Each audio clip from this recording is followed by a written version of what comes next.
Well, those 4 teams delivered. Now there's 2, and we're on to the Super Bowl where one of the teams gets a home game. Go figure.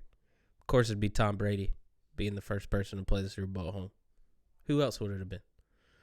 But we're here for it. This is part 1 of our Super Bowl coverage. We got your recaps. We talk about the matchup. We got a fun little quarterback game coming your way. Hit that subscribe button. It's Nickel and Don.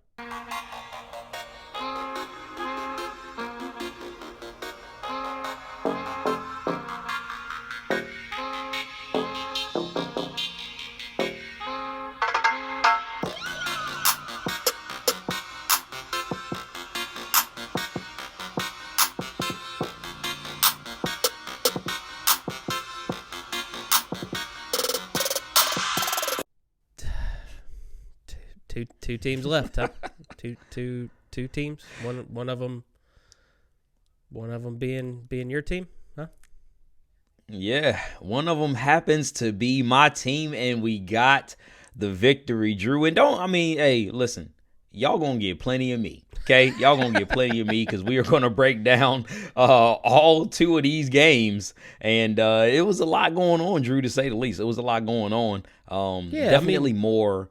We got one that lived up to expectations, one lived up to the hype, and then one was kind of a letdown. I'm not gonna lie. It was, but the Chiefs game on it, like it kind of wasn't a bore until late. I enjoyed it because it was.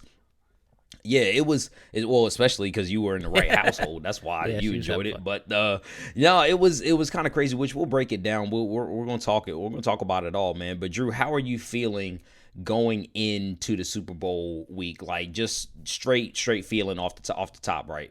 I'm feeling good about it, man.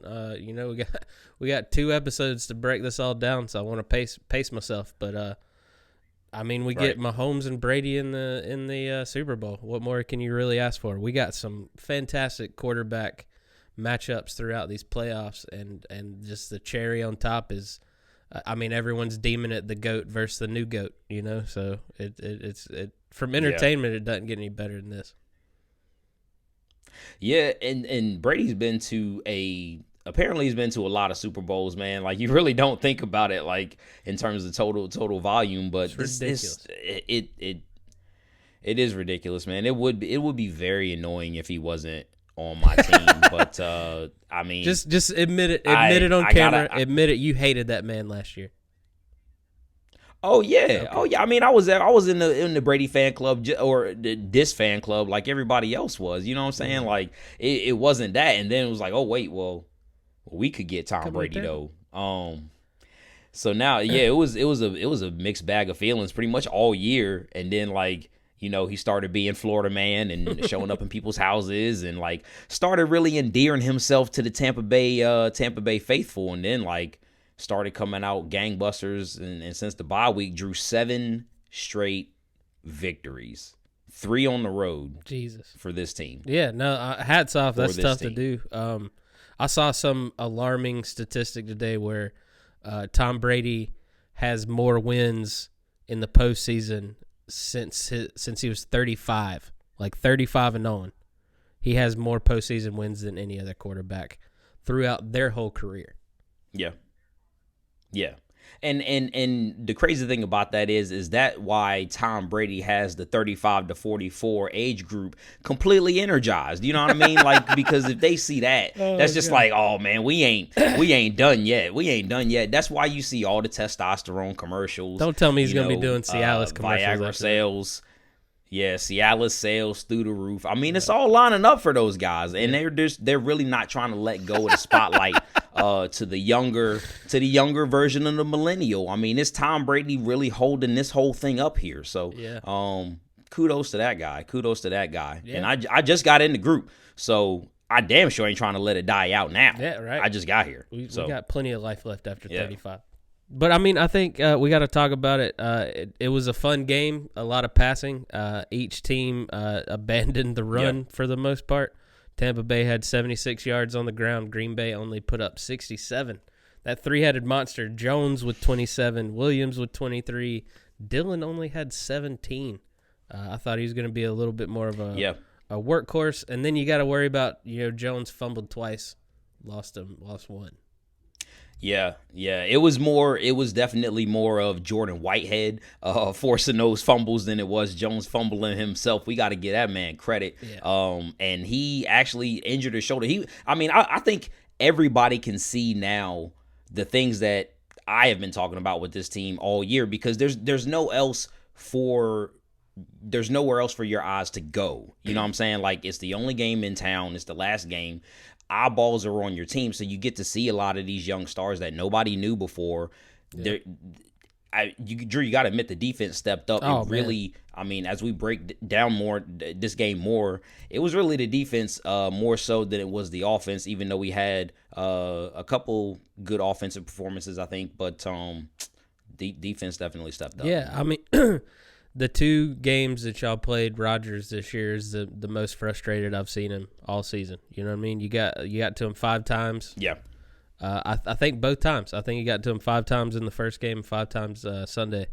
Yeah. And Brady only got sacked once. You know what I mean? So if you're not returning the favor, those sacks hurt a little bit more. You know. Yeah.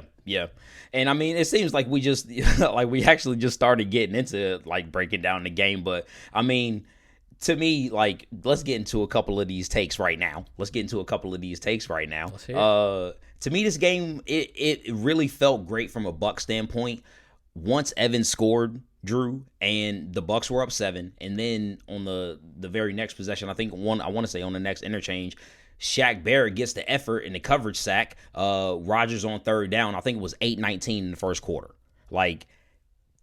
If those were the sequences, I think that's the way you wanted to start the game. Yeah. If you were the Bucs, you know what I mean? That coming out, getting an early touchdown, not letting Aaron Rodgers score and get that early momentum in his home stadium, that kind of deflates you a little bit. You know what I'm saying? You could see it all over the Packers' faces. You know what I mean? That got to them. Yeah. They got sucker punched right from the get-go, you know? Yeah. Yep. So, I really, obviously, I really enjoyed that. But we got to talk about we got to talk about you, man. I want to know, what do you think of Ryan Jensen, Drew? What do you think of Ryan Jensen, the center? Are you serious? I think it's his look, man. Okay. I can't take him serious. Okay. He was like an overgrown 10-year-old. But no, he was blocking everywhere. I do love that they were he's good for about 1 errant snap each game. And sure enough, he gave Tom Brady one too high. But Brady handled it perfectly, stepped into the throw, delivered it right over the middle. But I love that. Romo, man, I hated him as a player, but he's a pretty spot-on commentator. And he'd just be like, he just dropped that little gem, and the next next snap was almost over Brady's head. Yeah, no. So I got to stand for my guy Ryan Jensen. Actually, he is earning every bit of being. He's the highest paid center in the league. Highest paid center in the league, and this year he is actually earning every bit of that hefty contract. Honestly, and Drew, you know, Rick Ross gave him a shout out because of his nasty blocks, right? Did you know that? Shouted him out on IG last week. Yeah. Yep. Last week in the Saints game, he just continues to annihilate people. He made Alex Anzalone his bitch, and drew 2 really key plays in this game. Ryan Jensen showed up. The screen on 3rd and 14. If you haven't seen the play, go back and watch it. He kind of seals that block. And again, on the very, very key play on the Gronk screen late in the 4th quarter, 2nd and 11, at a crucial point in the game when the Bucs were only up 5, Jensen really was the one to get that block out there. As crazy as it may seem, the center. So yeah, I mean, see him on that side. It's all there for you. Where did he come from? It's all there for you. Yeah, it's all there for you. Okay. I know everybody has probably seen that Kevin King has been getting roasted on Twitter. I understand where the frustrations are coming from, Drew. I mean, he did get torched. He did give up some big plays. Yeah. He did. Yeah, he did. He's probably public enemy number 1 in Green Bay right now, for sure. Yeah, I think so. Maybe next to Matt LaFleur for his horrible coaching ideas.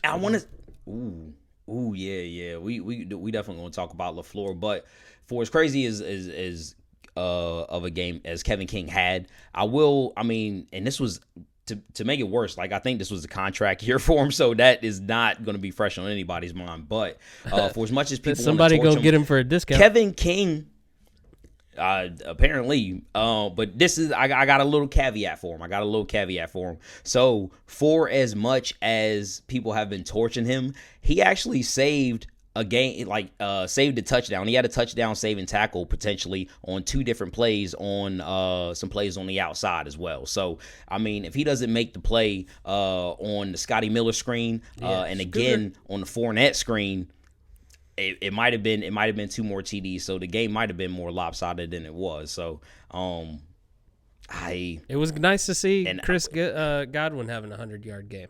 I'll give him that. You know, like he was due. He was due. Yeah. He was.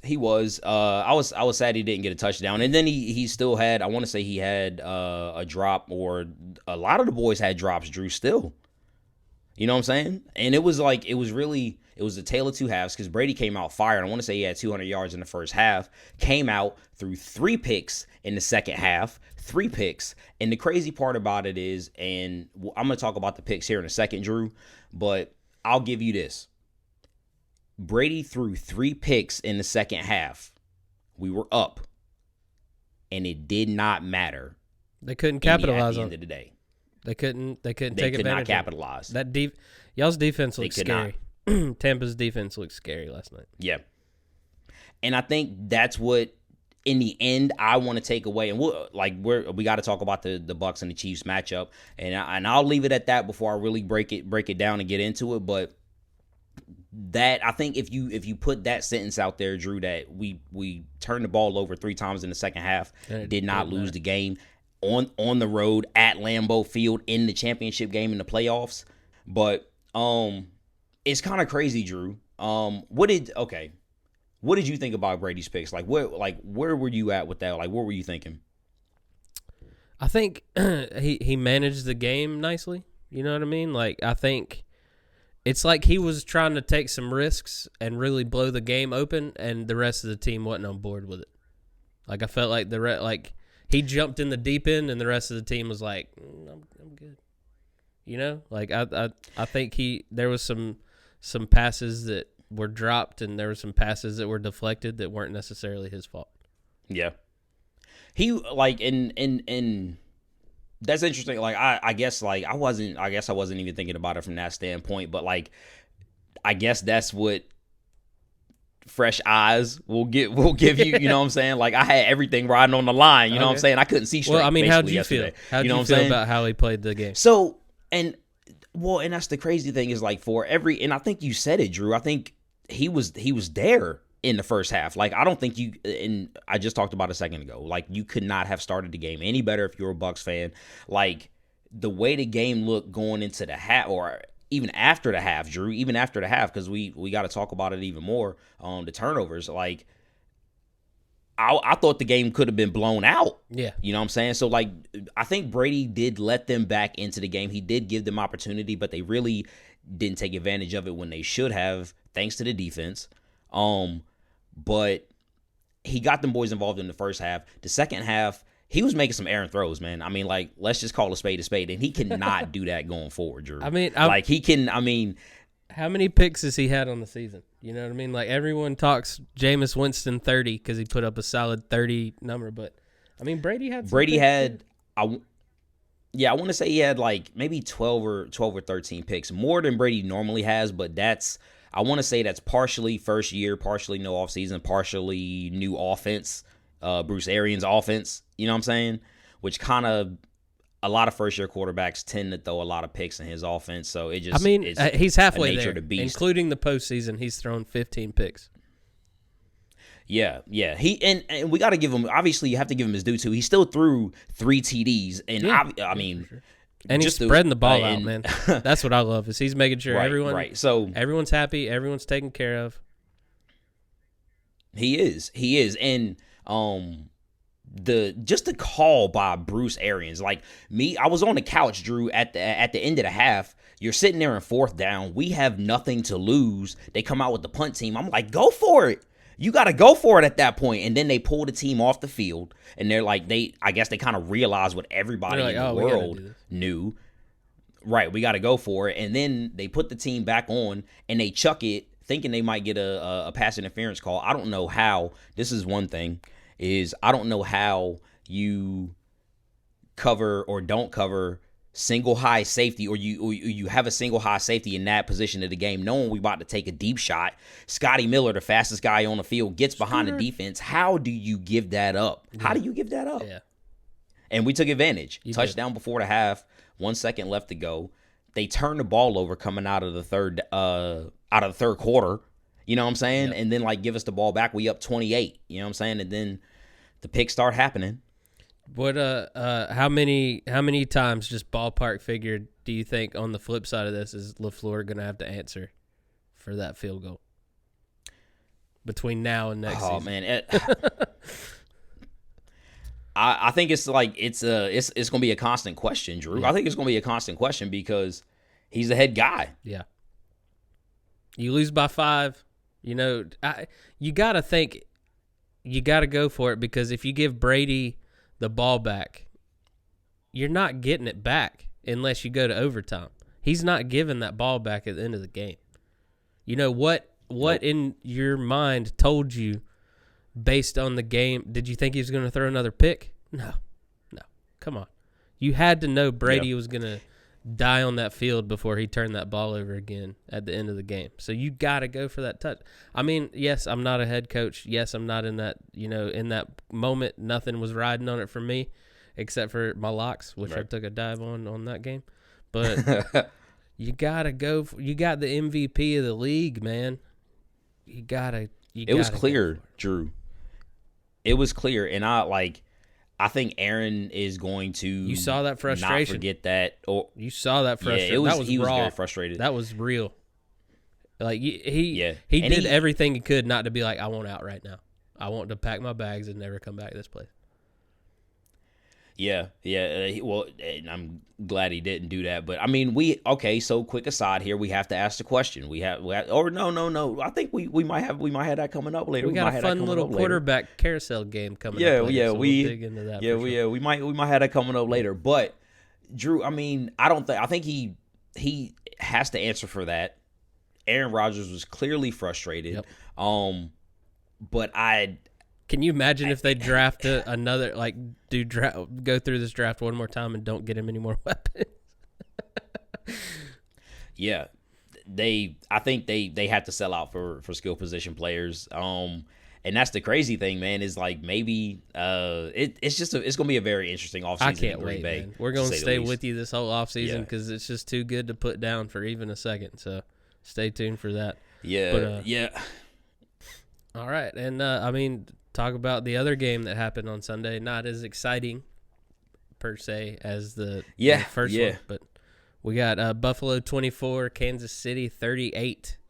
What were your thoughts on this game? Oh man, it was sad to see Buffalo kind of go out like that, but right? Just a little fizzle. They really didn't do themselves any favors. I thought that they had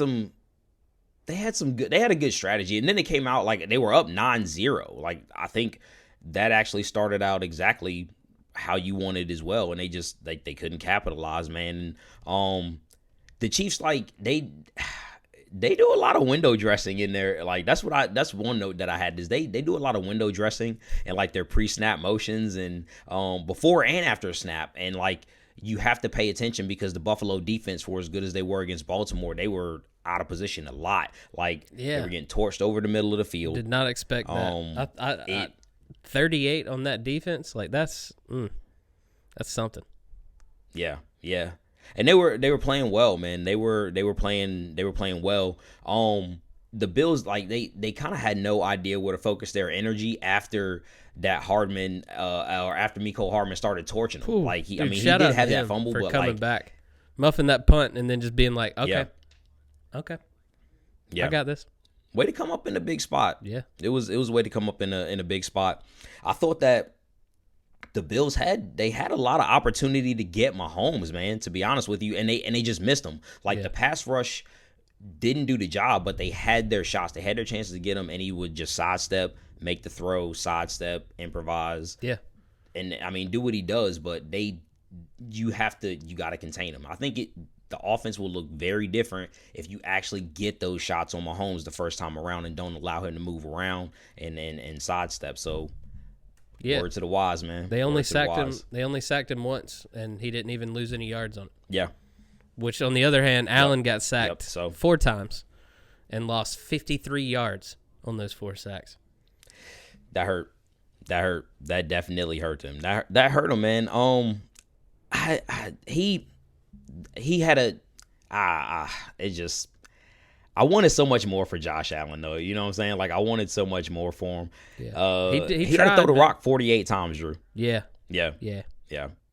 And the Chiefs got after him, and they sacked him 4 times. So, like, he wasn't able to do the things that I wished he was able to do. He still had 88 yards on the ground. Right. But, dude, you when can't. he needed to make the throws down the field, he didn't really have the time. What are they going to do? What is Buffalo going to do? Are they just cut every running back they got, minus Moss since they just drafted him, and just complete? Because Singletary had 17 yards in the AFC Championship game. Yep. I know they played behind, but they didn't early on. They had a lead, but they couldn't run the ball. 17 yards in a championship game from your star running back. And I use star. And we talked about loosely. that coming in. Yeah, we talked about that coming in. I mean, the last couple of weeks that they needed to find a consistency with their game, with their offensive game plan, and they clearly couldn't get it right. I think Drew, and I think that's why TJ Yeldon had so much volume, because you weren't getting it from Singletary, you weren't getting it from Moss on a consistent basis, and then Yeldon kind of rewarded those boys with a couple of clutch catches too. He did, but see, you know that's what I'm saying? Like that one. They just turn. He's just another wide receiver out there, though. You know what I mean? Like, every time Yeldon came into the game, I don't really feel like the Kansas City defense had to account for him as a runner. It's just kind of those packages, and kudos to the Kansas City defense, because they were able to recognize that. You know what I mean? Like, their defensive coordinator, all right, my man TJ Yeldon's in the game. We can kind of eliminate the run from this play, even though he was still able to get off. And I think we shouted out TJ Yeldon before, Drew. Like, I love TJ Yeldon. Yeah. I think he's a good piece to have. Yeah. I forgot he was on the team, to be honest with you. It just, he hadn't really done much, but they used him in a good spot. It wasn't enough. Like, and I have to shout it out, but this Kansas City offense is based a lot of their explosive plays come from yards after the catch, man. It's yak yards. If you cannot make the tackle on these guys initially, same thing with Patrick Mahomes, like I was just saying. The receivers, Travis Kelce had a good yak. I mean, Tyreek Hill had multiple How do you tackle that guy? Ones, including the 71-yard TD. That's what I'm saying. If you don't, I don't know what you do. I think you gotta double them. You gotta double them. We'll talk about it more in the matchup, but I'm very interested to see what these boys are going to do, so stay tuned for that. Nice. Stay tuned. Well, stay tuned. That's the conference recap. Little housekeeping notes real quick. All right. Ravens GM said Lamar deserves a deal as the sides are set to talk, so I think he's going to have a record. Like, he's going to be right up there with what Mahomes got. Maybe not as many years, but money-wise, I feel like he'll be right there. Yeah. They'll probably make the money equivalent to the years, more than likely. But, I mean, he deserves it.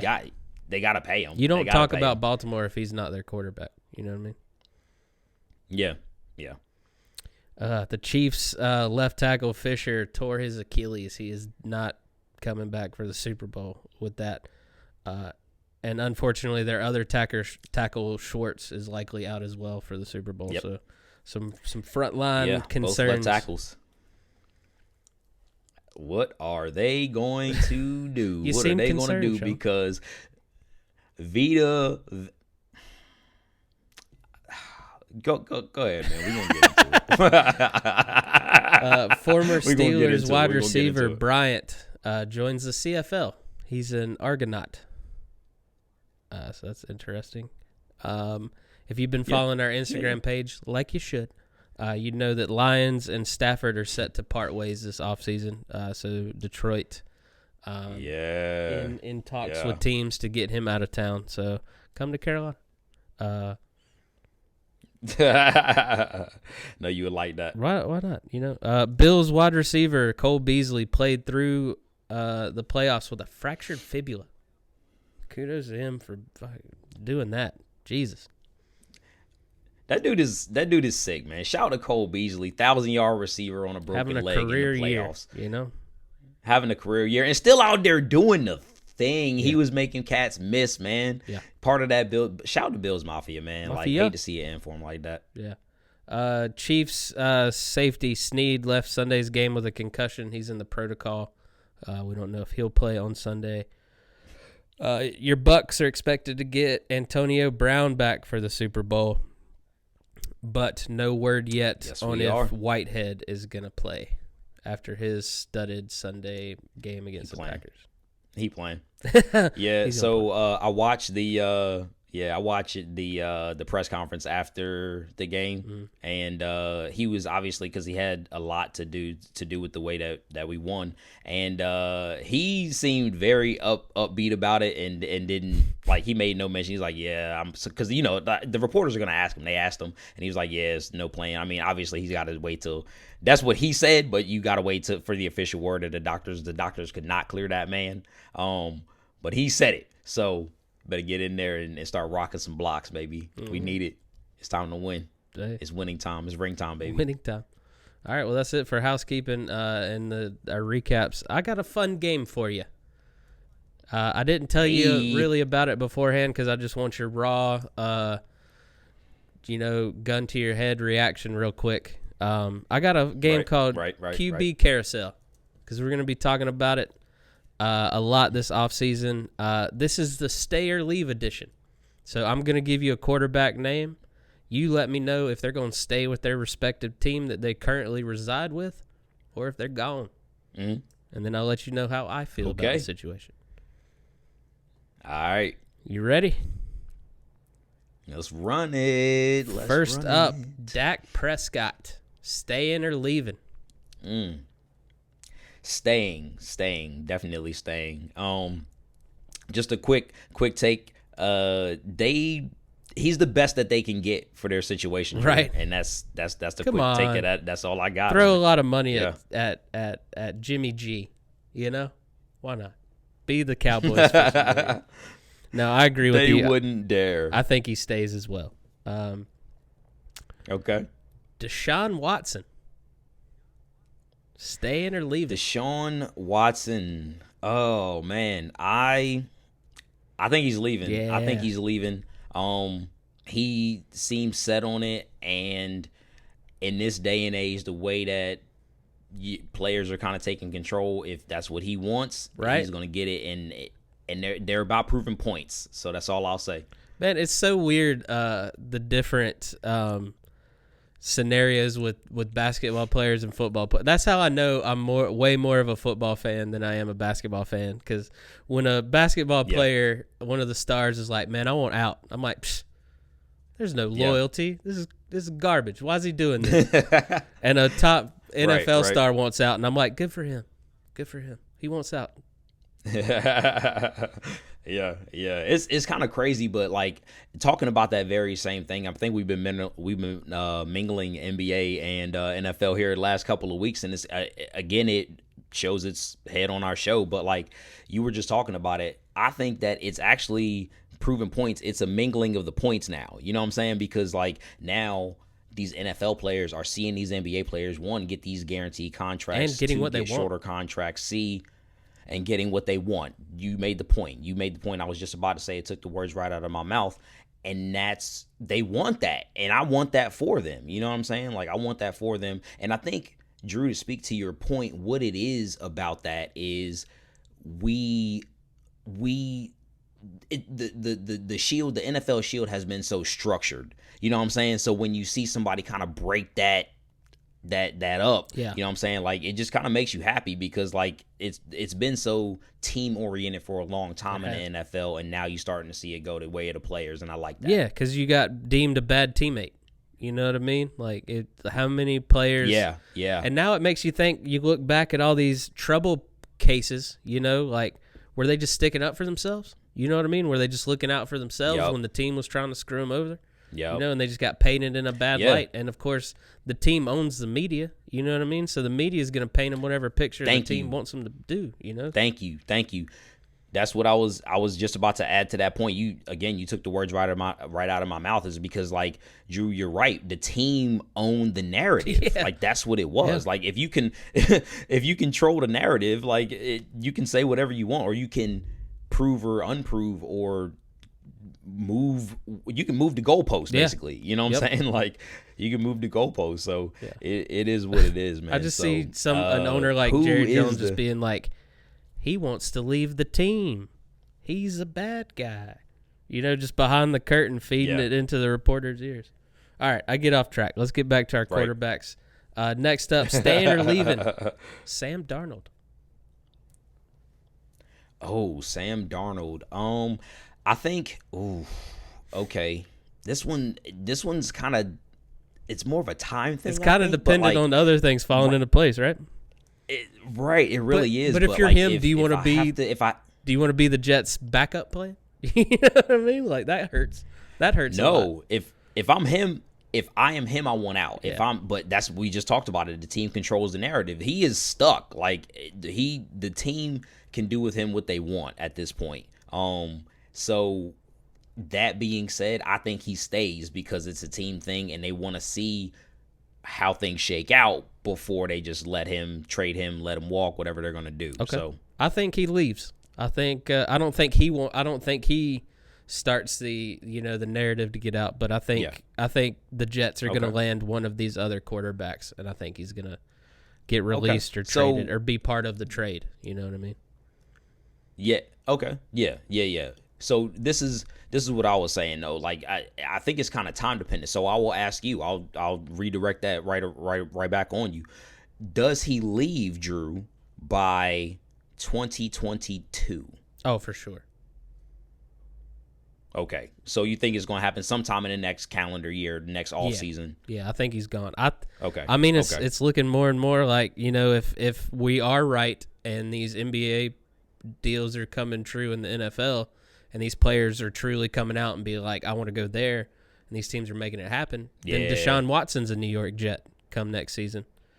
And I don't think they're going to pay him and Darnold. And at that point, And I mean, Darnold's well, at that point, if they actually do.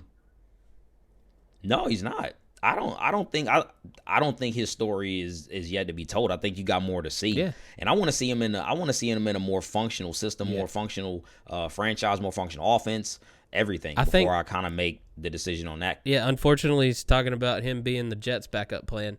He'd be a pretty good backup plan for most of these teams looking for a quarterback. You know, if like the Watson falls out, the Rodgers doesn't move, you know, he'd be all right to land, you know? Yeah. All right, next up, staying or leaving, Carson Wentz. Carson Wentz, staying. I agree with you on that one. I got him staying. I think this whole new coaching scheme is to make him stay. Yep. Because once again, I think you got to follow the money on this one, man. They're just paying him too much to they got the blinders on. Yeah. And if that's the case, you already have to admit that picking Jalen Hurts was a bad pick because of how it shook out. And you're hurting that man's career. Because, you know, you are hurting that man's career, and then you're hurting yourself. Like, you got this egg on your face from one making the pick, and then he balls out, and now you got to figure out what to do with him. And you got two potential ballers on your team, but you're trying to admit that one of them is clearly better than the other. The Eagles are a mess. But I mean, if you're the new coach, if I'm the new coach, I don't want to get rid of Hurts because, yes, you brought me in to have Carson Wentz as my starting quarterback. Okay, I'll give you that. But if he messes up, then Hurts is going right back in, and you're going to have to deal with what happens with Carson Wentz. Yeah. And that's another thing. So, I kind of want to see Jalen Hurts get out of there. I want sheer chaos. Sheer chaos in Philly, and Hurts walks out the other side and kills it with like Washington football team or something. Yeah, that's what I'm saying. Like, I would love to see him kind of, and that's what it'll be. Like, I think the longer he stays in this mess or like continues to, and of course, like we talked about Jalen Hurts before, like he's not gonna say anything. No. He's just gonna like do his time, whatever you want to call it. But once he gets the ball out, man, it's gonna be a problem. Yeah, it is gonna be a problem. So here's the $1 million question currently: staying or leaving? All right, Aaron Rodgers. Oh yeah. I'm definitely in the boat of staying, man. Like Aaron Rodgers, I don't think he's gonna find a better situation. That franchise is Aaron Rodgers. I would say they probably move on from the coach, which is crazy enough to say at this point in LaFleur's tenure before they move on from Aaron Rodgers. I'm going out on a limb here, man, and I'm doing bold prediction time. I think this relationship deteriorates in the next few weeks, and he's gone. It's more wishful thinking. I'm more trying to talk it into existence. Okay. But, you know, why not? Right. Let's go soap opera drama here for a minute. Let's go for it. Let's just have them hating each other, yelling in parking lots. Let's do this.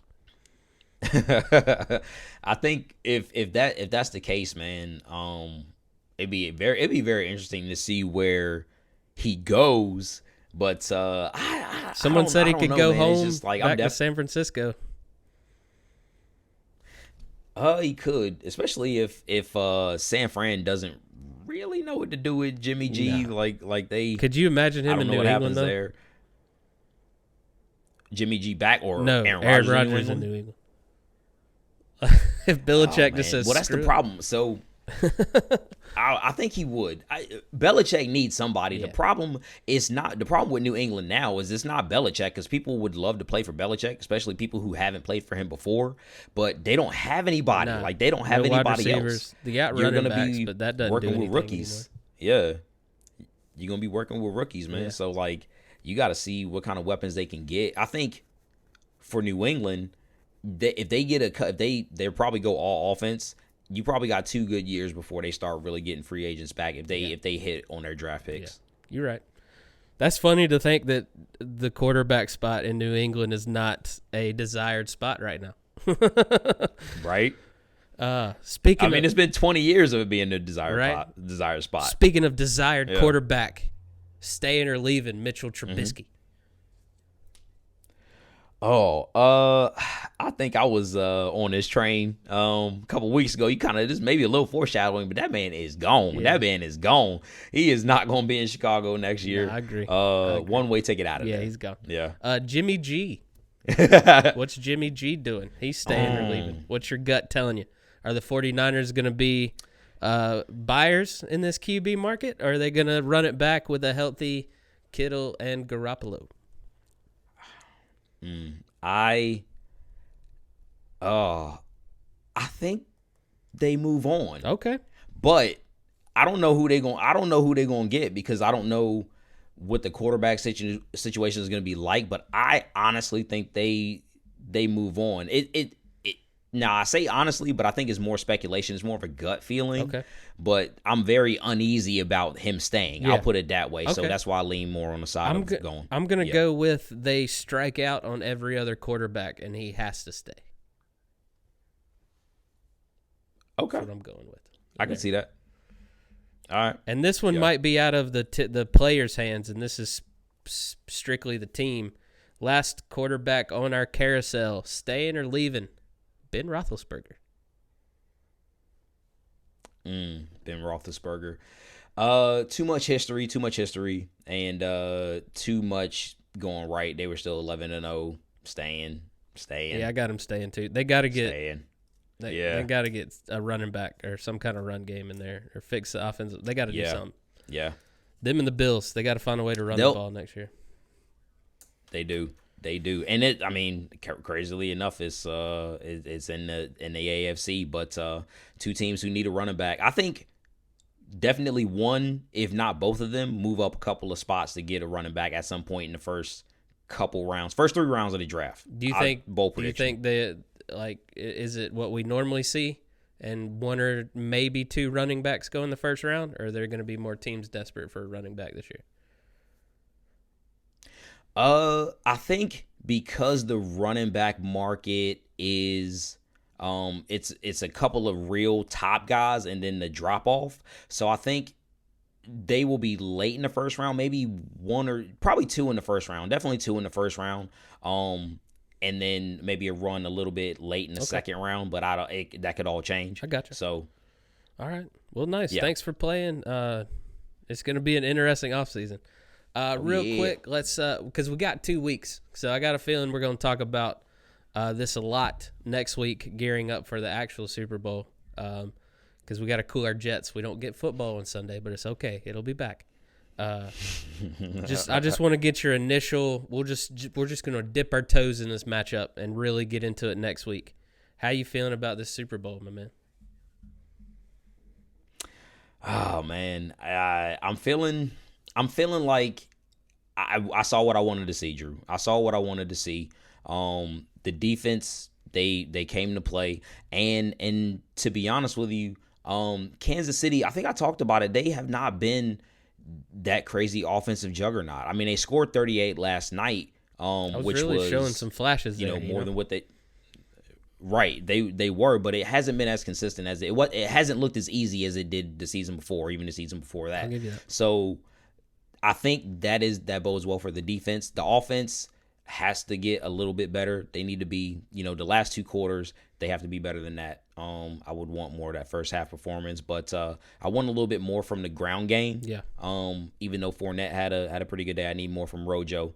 And to be honest, man, I just think that with the turnovers, if they can, they played before, right? So I think the crazy thing about it is a lot of people talked about the Green Bay game, how Week 6 had nothing to do with the playoff game. I think this week, I want to say Week 9 game or something like that against the Chiefs, actually does have a lot to do with how this game may play out, because you saw the Bucs get whooped in the first half, right? Yeah. And then they came back. They only won by 3 points. So I think coming out the gate, the game plan is going to be different. If you can take the shock factor away from the Chiefs and then settle in, you'll get more of what you saw, a really close game, and then it'll be whoever's going to have the ball last or have it in the end. So as long as you can take that away, I hear you. then it should be a game. You got to come out. You got to come out ready. I'm ready for this passing attack, man. Like, forget your run game. Like, I know that's what's beneficial for you, but me as a fan, I take the running backs out of it. I want running backs aren't allowed to play this game unless they line up in the slot as a receiver. Like, because right now the over-under the over-under is sitting at 56.5, and I want them to blow that out of the water. I think definitely if it's closer to 56.5 and the under, that bodes well for the Bucs. Yeah. Like, and I could be wrong. No, I'll give you that. I could be wrong, but I think the Kansas City's going to want to blow this out. That would bode well for the Bucs. They just want to blow it out of the water. Yeah. But the crazy thing about it is both teams are set up to be able to score points. We're going to have Antonio Brown back. The thing, and this is what I was saying, this is why I was so excited about Vita Vea, man, is because you saw him come back. The Bucs did not need to blitz. They didn't blitz Aaron Rodgers that much yesterday because they didn't need to. Still got Vita Vea came in on pass rush situations, and they only needed to rush 4. Shaq Barrett had 3 sacks. Jason Pierre-Paul had 2 sacks. I was about to say, man, did saying? JPP turn back the hands of time? Like, what happened here? This was New York Giants Super Bowl run, JPP. We were stopping the run. And then they brought Vita Vea. Vita Vea was pushing pocket. He did not show that much up on the stat sheet, but this is what I was talking about. If you go back and watch that interior push on a lot of those sacks and a lot of that pressure, it's him. Massive human being. That's what I'm saying. And he's super strong, man. So like if and that's another thing, Drew, is Vea was not in there the first time we played the Chiefs as well. So all that dancing and moving around Patrick Mahomes is doing, it will look a little bit different. You're gonna have to do that's more. All I'm saying. So Exactly. Yeah. Exactly. Well, I definitely think y'all have the it's defensive advantage going into this. So we'll see how this shakes out. Both teams match up well. That's all. I mean, I'm excited, man. That's simple to put it. They match up well. I think when it all shook out, forget records and forget how the season went on. Just like on paper, I think we got the 2 best teams in football playing for the Super Bowl. Yeah, Yeah. And I hate to say that. Trust me, that hurts my heart. That hurts my heart so much to say that. Please don't disown me, Panthers fans. I'm sorry. It's crazy. It's crazy, but like even I wouldn't have admitted that these were the two best teams. I'd have told you one of these teams was the best team at the beginning of the year, but like, oh no, I'm not talking about. I didn't know the Bucs were the best. I'm talking team. about like right now, best possible matchup. Oh, right now, yes. I think we got the two best teams. Yes. I think and I think you're right, and that's the crazy thing. Beginning of the year, I'd have told you the Chiefs were probably going to be here. Yeah. The Bucs, I didn't know. They had to prove it. Yeah, they had to prove I it. was looking back, man. And we'll talk a little bit more about this next week. Talk about where we started from, but I had Chiefs Seattle in the Super Bowl. Yeah, and who did I have? I believe. Hold on, let me just double. I just want to confirm real quick because you had Ravens Saints.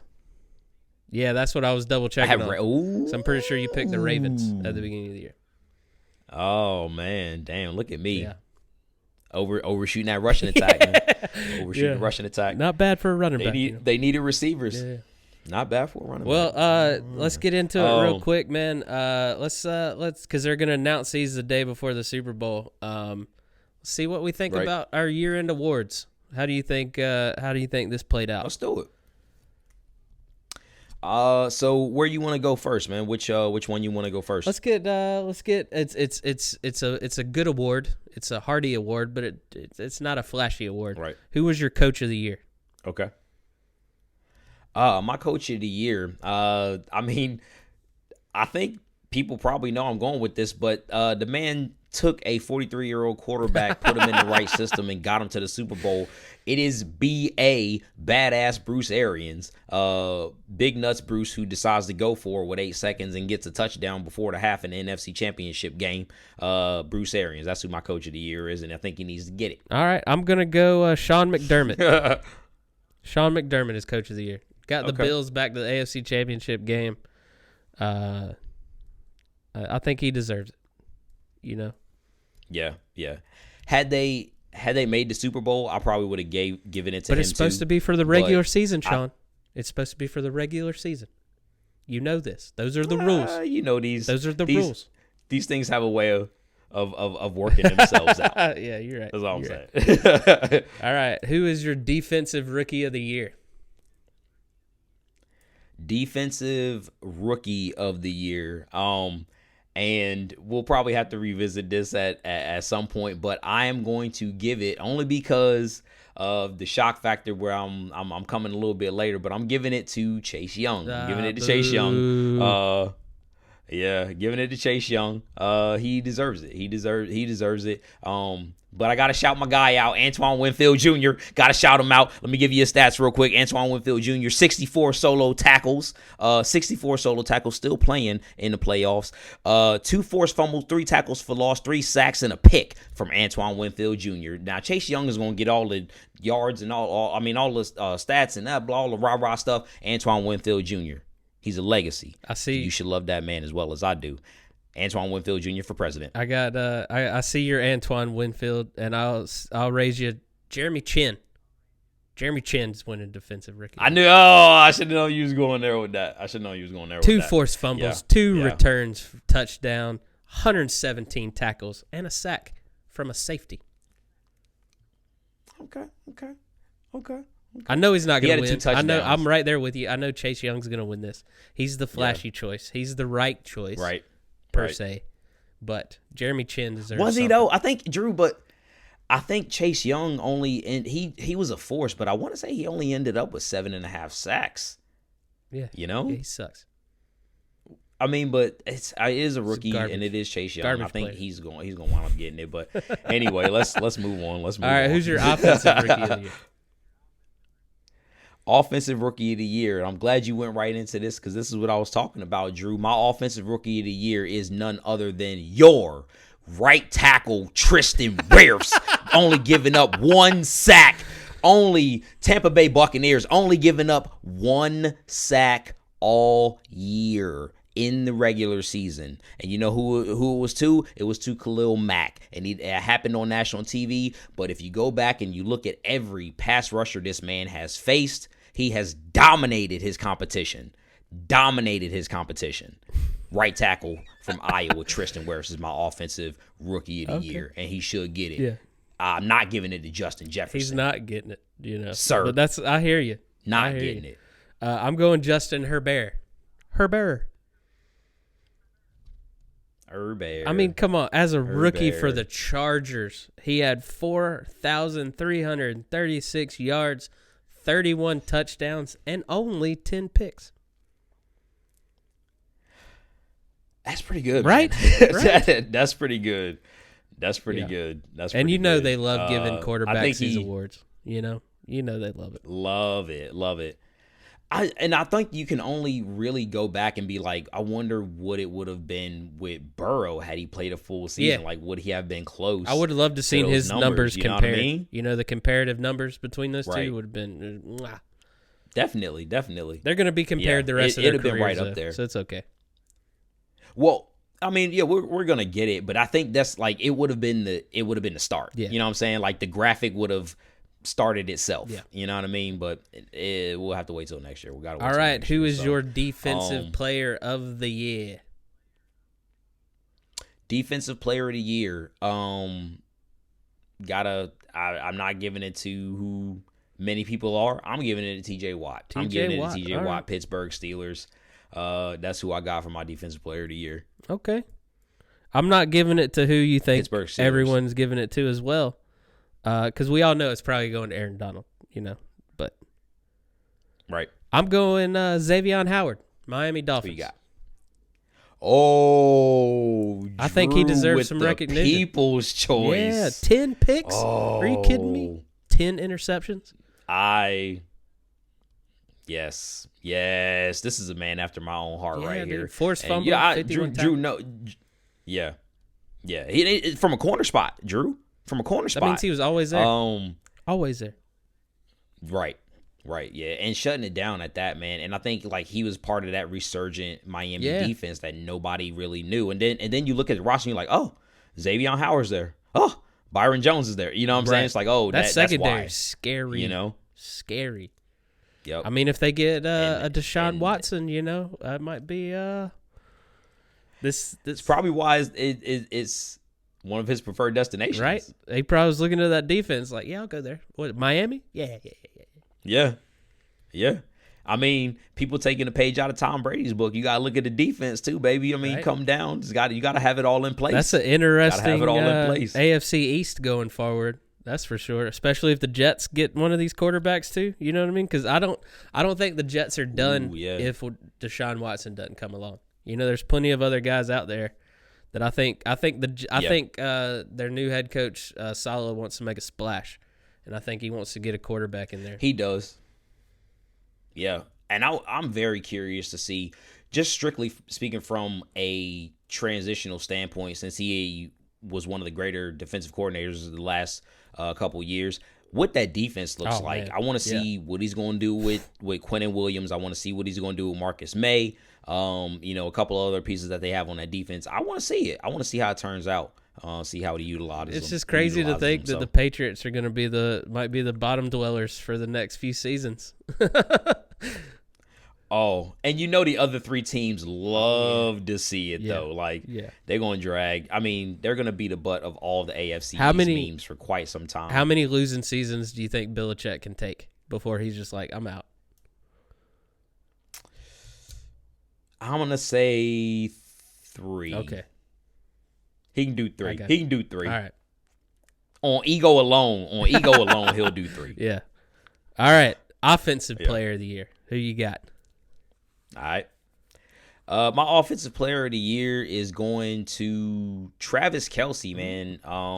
Nobody put up those kind of numbers for a tight end. Best single season for a tight end in history, surpassing my guy, Rob Gronkowski, the Buccaneer Rob Gronkowski. Another great side note. Putting up those kind of numbers. Arguably, we talk about the old GOAT versus the new GOAT quarterbacks in the Super Bowl. We got the tight end as well. Old GOAT versus new GOAT.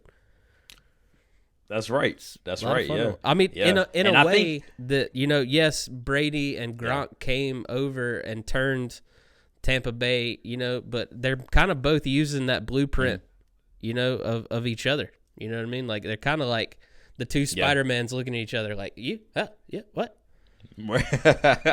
yeah, that's a good way to put it, man. And they're doing that. And Gronk, I think because of that battle that you were just talking about, I think Gronk actually makes a little bit of noise and wants to get involved a little bit more. It's the Super Bowl. He's got to show up. And if you'll notice, he's got to.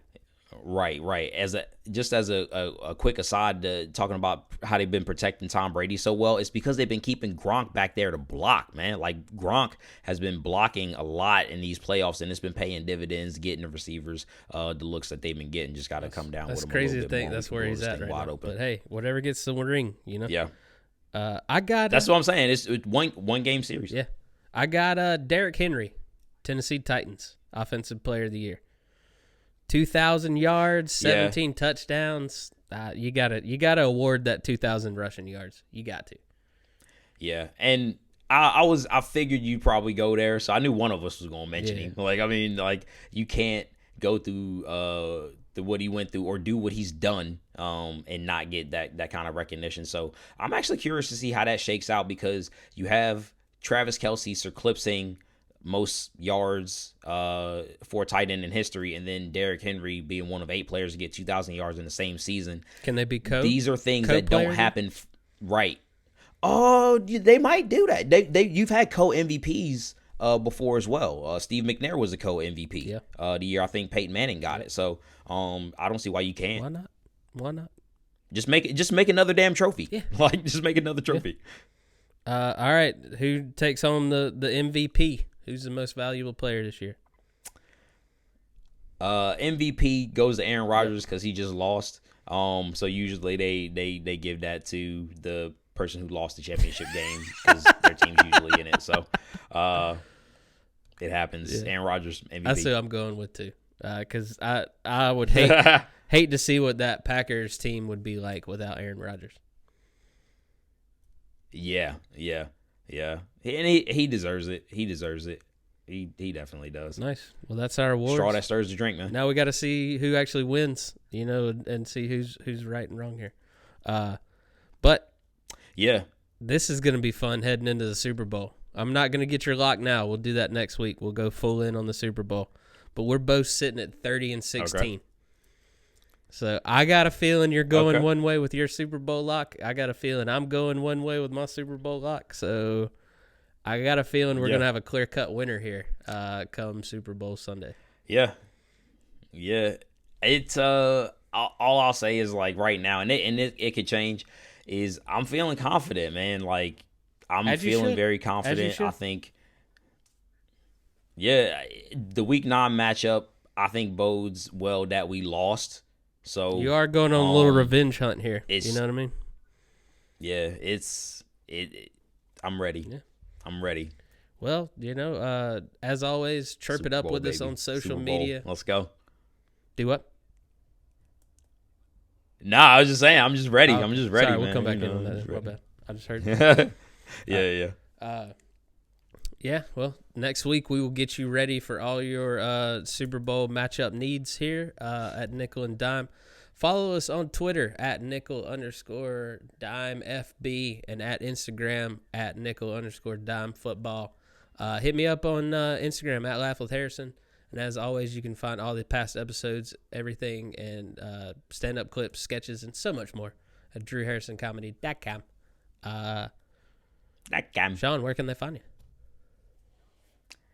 Yeah, find us, of course, where Drew said, at nickel_dime football on IG, at nickel_dime FB on Twitter, and at the kid_suds on Twitter. Find me at all those places and chop it up. Let's talk football. We got a lot to talk about this off season too.